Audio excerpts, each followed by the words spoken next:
హనుమ ఆ ద్రోణగిరి పర్వతాన్ని తీసుకొచ్చిన రోజును ఇంకా మర్చిపోలేను. నీ శక్తి, ధైర్యం అంతగా నన్ను ఆశ్చర్యపరిచాయి. ప్రభు, ఆ ప్రయాణం సులభం కాదు. రాత్రి సమయంలో పర్వతాలను వెతకడం కష్టమైంది. ద్రోణగిరి పర్వతానికి చేరుకున్నాక సంజీవని వంటి అనేక ఔషధాలు ఉన్నాయి. వాటిలో సరైనది గుర్తించడం అసాధ్యమైపోయింది. అలాంటి క్లిష్ట పరిస్థితిలోనూ నీ తెలివితేటలు ఎలా పనిచేశాయి? ప్రభు, నేను ఎన్నో ఔషధాలను చూడగలిగాను. కానీ సంజీవనిని ఎంపిక చేయలేక పర్వతాన్ని మొత్తం తీసుకురావాలని నిర్ణయించుకున్నాను. ద్రోణగిరిని ఎత్తడం ఎలా సాధ్యమైంది? మీ మీద ఉన్న భక్తితోనే పర్వతాన్ని ఎత్తగలిగాను.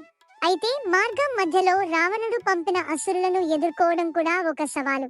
హనుమ, నీ ధైర్యం, వినయం, ఆత్మవిశ్వాసం అన్నీ అద్భుతమైనవి. ప్రభు, మీకు సేవ చేయడం నా జీవన లక్ష్యం. మీకోసం నేను ఏదైనా చేయగలను. సబ్స్క్రైబ్ చేయొచ్చు కదా.